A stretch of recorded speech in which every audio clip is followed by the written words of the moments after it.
Presiden jongka Amerika Donald Trump ujit banyi snok tilang bat kinong shun jongka India. Presiden jongka US Donald Trump dangshen ula penpau haki khobor nabar ba ulakam ba ulong unong penyusup ban sange yasiat hapdeng ka India bat ka Pakistan. Haka jing yaken a dangshen hapdeng kini ki arteli kiri hadin ba ka India kala penlong yaka Operation Sindur. Haka bakala hiertma yaki neutali iktem lano ke badon hapi OJK bat ke Pakistan haka bakala penyiap ya palat spangut kileno Henry Presiden Trump jongka US udon biang haka jingshai namarba layathu ba ki paralok bayajan jong Presiden Trump ia kendu yaki nong yalam bapher nakeleng ka perthei ki bomtip ba kilong ki ba kersian ya ka India. Kakobor badang sian kala kedeu ba ukun jong Donald Trump jaar Paralok College Gentry Beach ulale sa Pakistan Bangladesh ba Turki dang sian ha alayat huru ba menteri rong badu jong ka Pakistan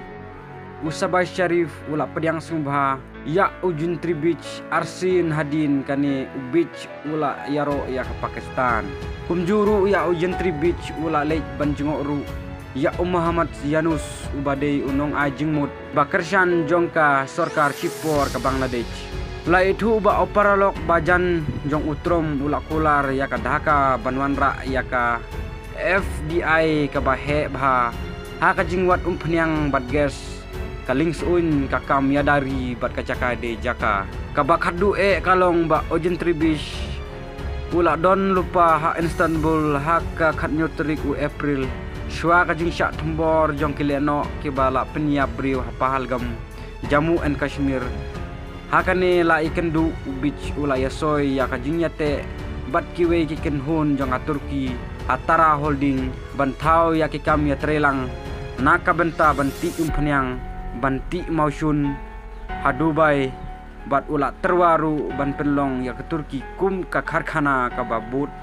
jong ka perthei hakajaka jong ka China. Wala kamdon kadao kabatikna Highlandet jong kate kajingle jong kajing yarap bajan jong utrom Henry ki kedeu bapher kentup ye kemar pok kendeu kiyeu jong kimar bat kimar pok kendeu jong ka US kela ban penki ya kabor sencar syaki nong shun jong ka India ha Asia.